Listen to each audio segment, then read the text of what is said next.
بیوی کے ذمے خامند کی روٹی پکانا شریعت نے نہیں لگایا، تو خامند کے ماں پیو کی روٹی کیسے ذمہ ہوگی؟ خامند کے بہن بھائیوں کی روٹی کیسے ذمہ ہوگی؟ کتنی بہنوں نے گھر اجاڑ دیے بھائیوں کے، کتنے ساس سسر نے اپنے بیٹے کے گھر اجاڑ دیے۔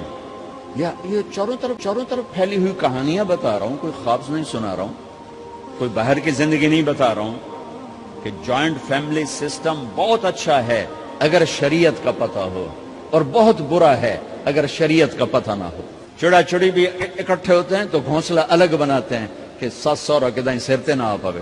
شریعت نے یہ عورت آنے والی لڑکی کا حق رکھا ہے کہ اگر خامند کے پاس طاقت ہے تو اس کو الگ گھر دے، اگر وہ ڈیمانڈ کرے کہ آپ مجھے الگ گھر لے کر دیں، تو یہ ماں باپ کی نافرمانی نہیں، یہ حق تلفی نہیں، اس آنے والی کا حق ہے کہ اس نے تیری نسل کو سنبھالنا ہے۔